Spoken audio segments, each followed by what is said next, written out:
So I'm going to be cutting some panels off the rear of the car, this rear valance, and this section here.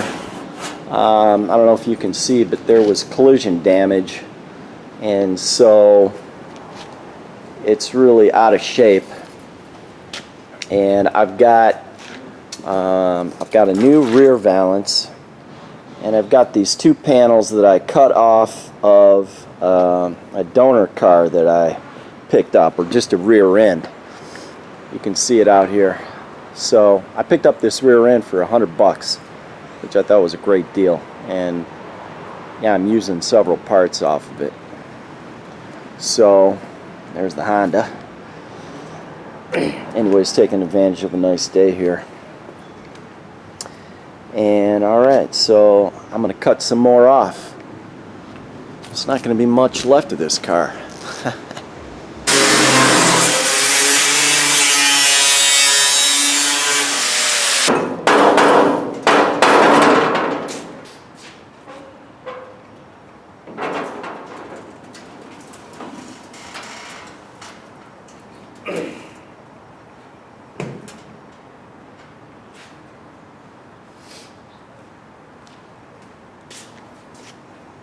Now I got to work on drilling these spot welds out.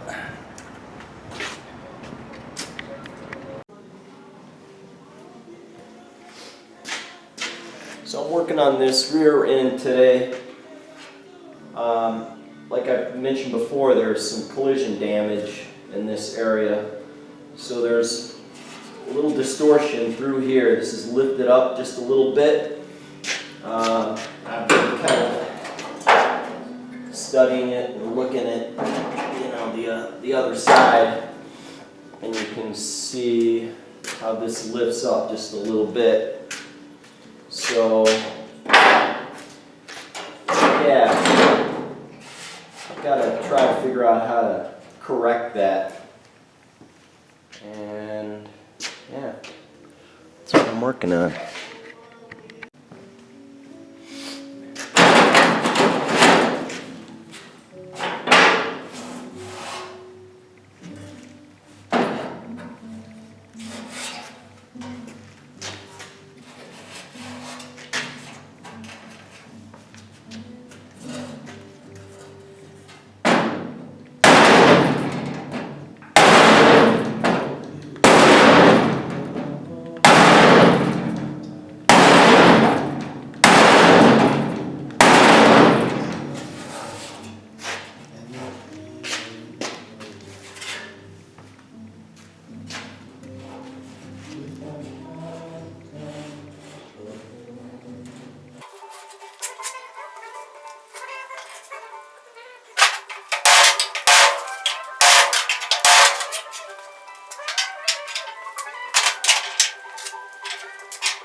So I've just put a simple shape into the end of that board. It kind of conforms to the shape that I'm looking for. And it seems to be working really well there.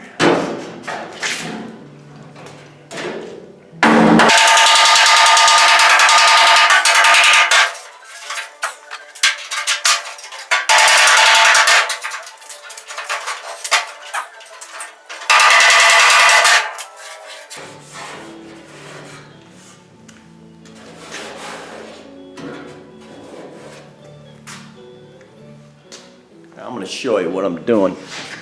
I should have taken better pictures of how deformed it was before I started, but anyways, you can see that's shaping up pretty good.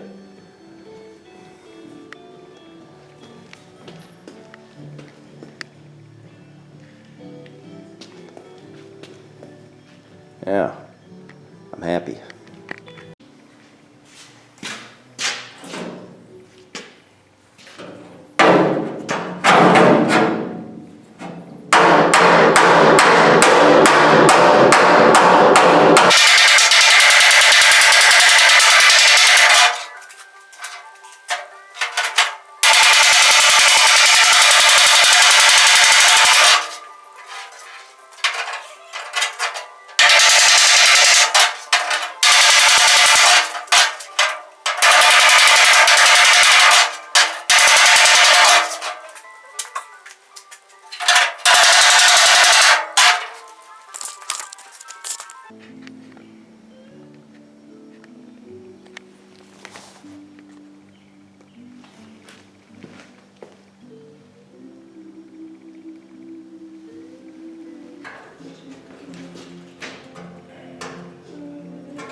Distortion right there.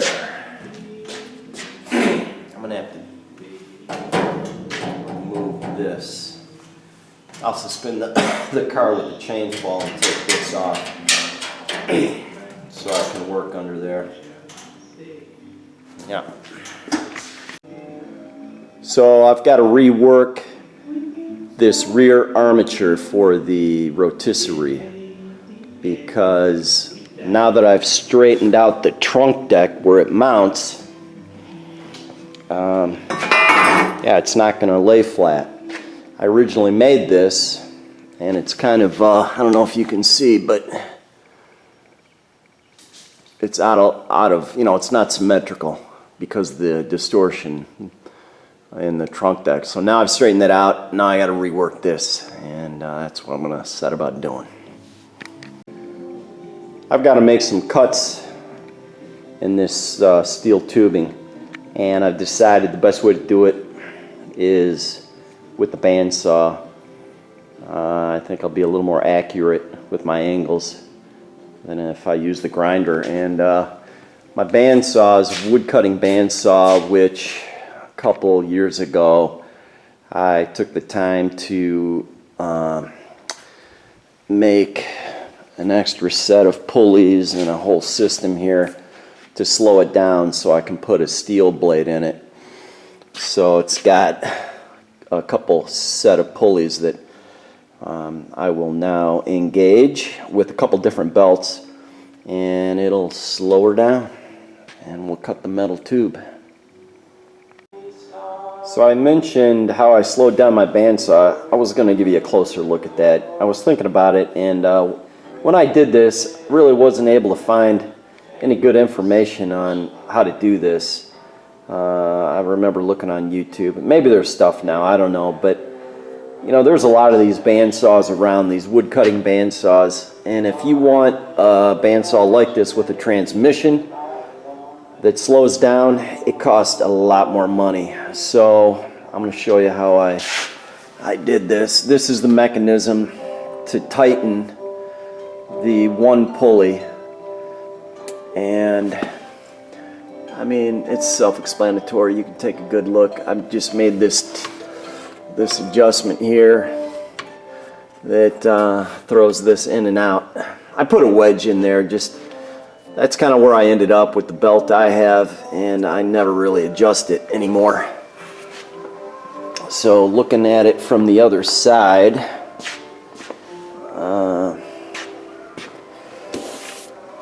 yeah, I've got added a pulley here. This is the original pulley, and so this is the other pulley I added, obviously, the other side of that. And then what I did was, I don't know if you can see that, I just mounted the motor on a piece of plywood with a hinge, so just the weight of the motor creates enough tension on the belt, and that way when I go to convert it, I just take this belt off, and the other belt is slightly different length, but it doesn't matter because this is hinged and it just finds its own location.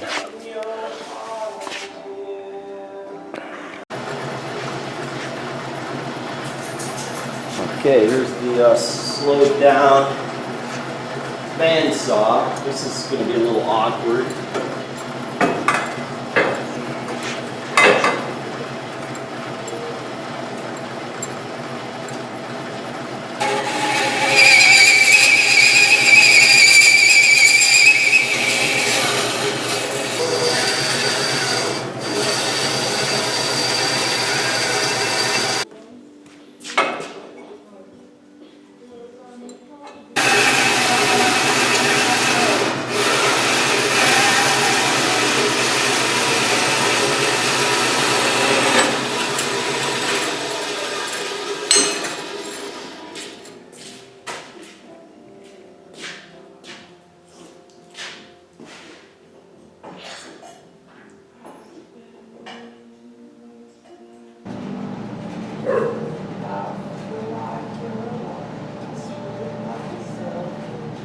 So here's the rear armature after it's been reworked, and everything is laying flat and symmetrical now, so I can start to deal with other issues on the floor, the trunk floor,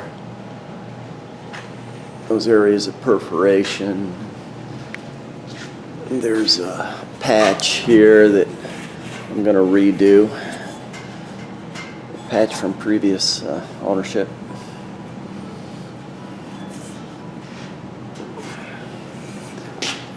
So yeah, well, it's turning on me. There it goes.